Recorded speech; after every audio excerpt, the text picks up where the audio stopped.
Hello, my name is Linda and I'm also known as Tortagialla around the internet. I am a graphic designer who also loves analog journaling and all things stationery. I create digital printables that you can download and print at home.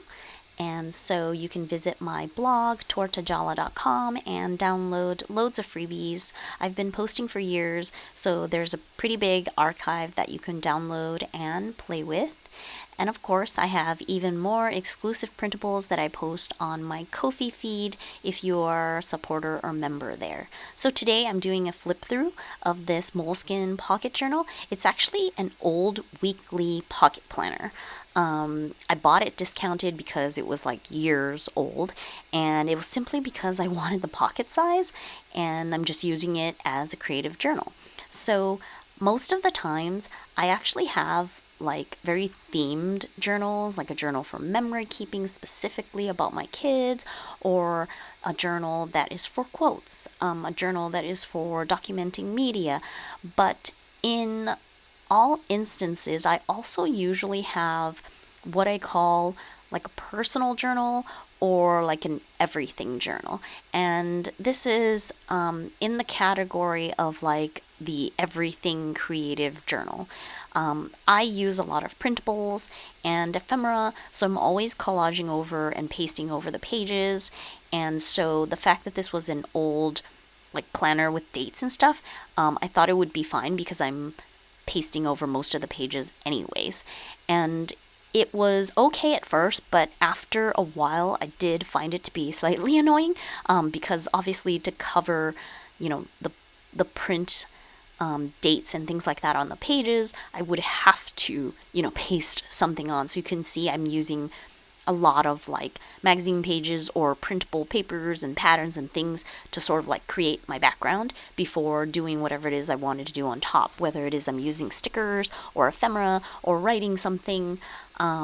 So I don't know if it's worth it to buy something discounted, dated, just because you're going to go over and use it.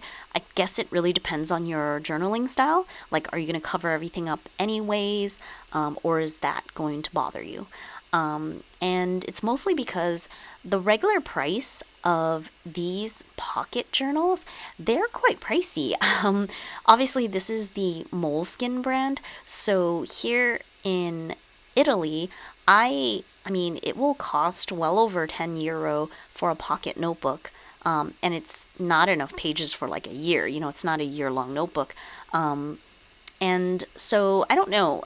Obviously, there are knockoffs and discount shops that you can buy like super cheap notebooks. They probably don't have great paper. But then again, neither does the Moleskine, in the sense that Moleskine paper, you cannot use fountain pens. It will bleed through for sure. It's meant for like ballpoint or maybe gel pens that aren't like super inky. So I don't know. The one thing that I do know is that they are well made. They are bound well. So even though I'm sticking in like loads of stuff, I'm pretty much like adding so much bulk, right, to this journal, ephemera, papers, stickers, all kinds of things on practically every page, and it gets super fat. But definitely the binding like is still intact. It does not tear. The book is not going to fall apart. So that is part of the reason why I like, Moleskine notebooks, because they are, good quality. And even if you were to go to another like name brand, they cost pretty much the same. Like here, we don't have like discounted shops. I know that if you follow on YouTube like Seaweed Kisses, she talks a lot about how she buys them only when they're like discounted, or maybe she can find them in the US like Marshalls or something like that where they're really discounted. And maybe you don't have to buy like the dated version. You can just get the blank notebooks, but we don't really have shops like that, and so I don't know where to get it for like cheaper. So I don't know, maybe next time around I will actually try one of the discounted like knockoff ones and see how it holds up.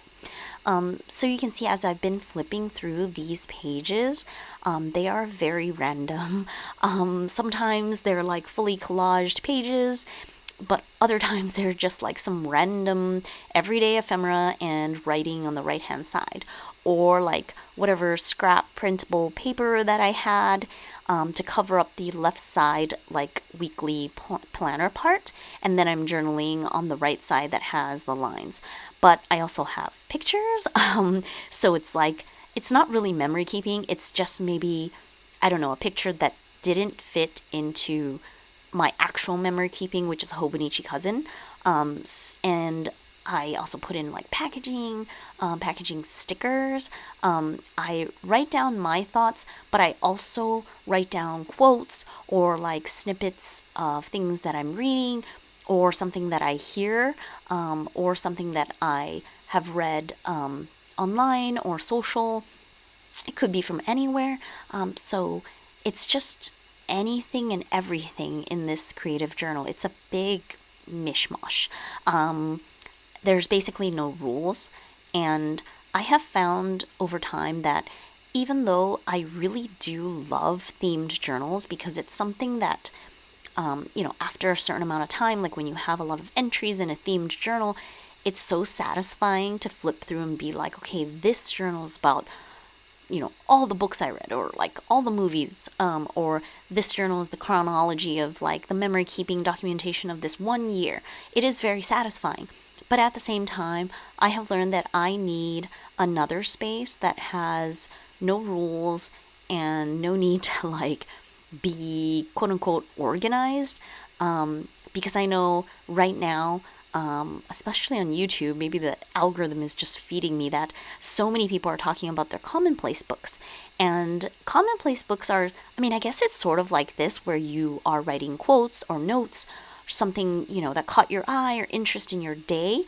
But of course, I have the added, like just random collage or random ephemera or random memory keeping as well.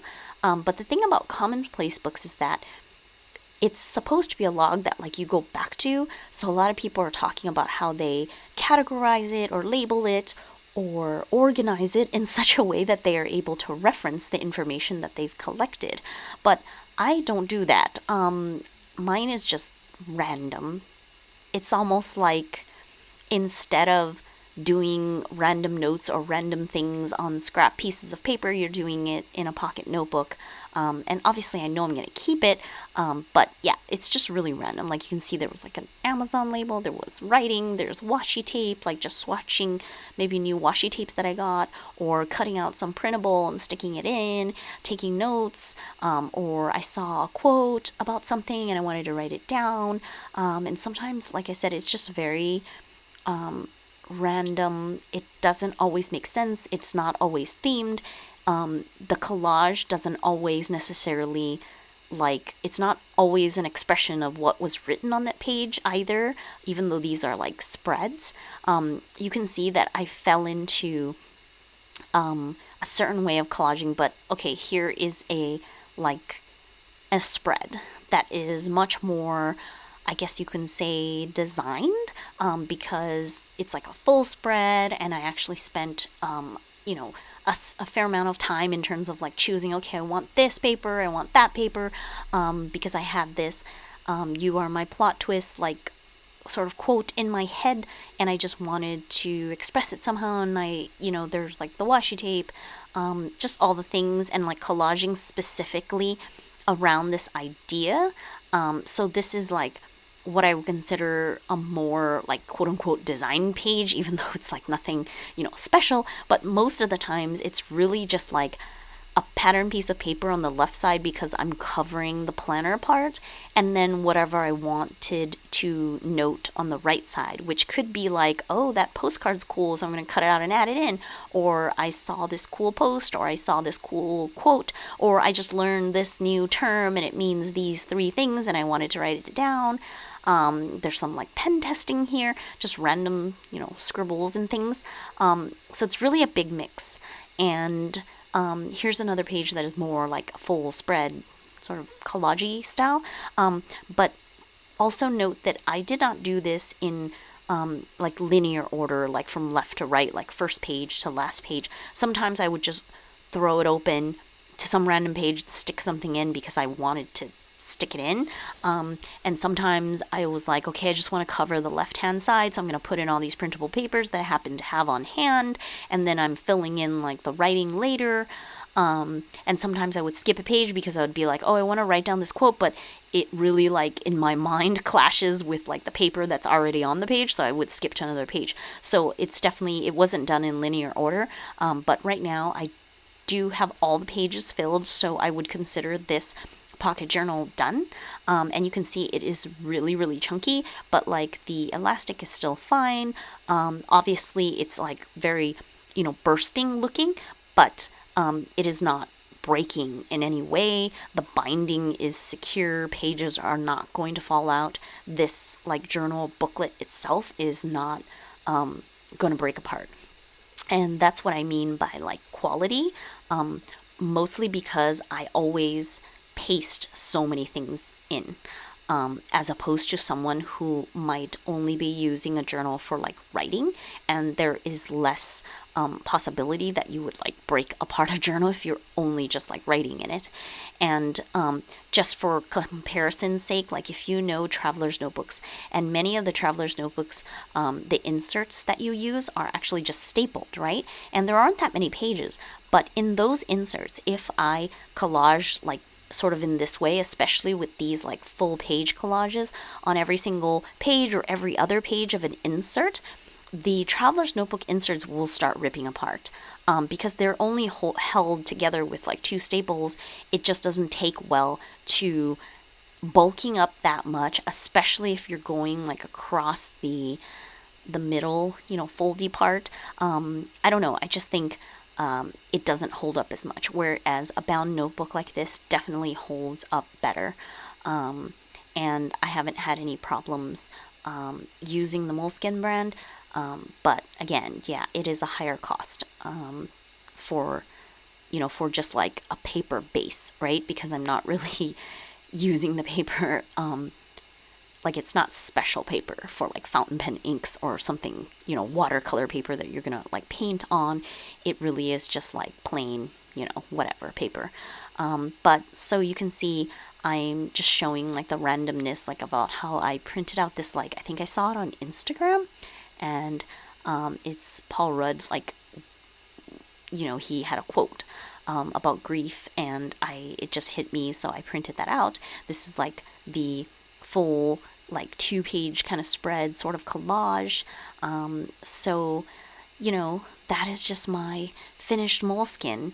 And by the way, if you enjoy using digital printables, know that I am on Ko-fi, and you can download freebies there as well as become a supporter or member and get even more digital printables. But of course, I have totally freebie like digital downloads on my blog, tortagialla.com. So as always, thank you so much for watching this video, and you can like or comment below. It really does help me out here on YouTube. So until next time, I appreciate your support, and thank you again for watching.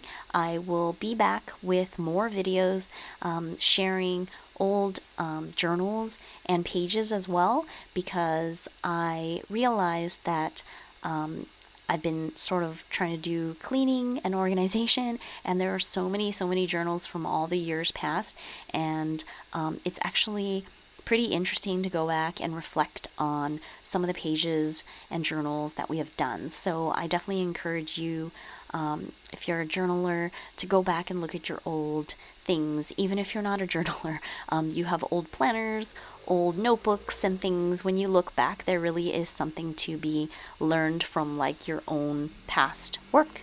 So that's it for this time. Thank you again, and I will see you in the next video.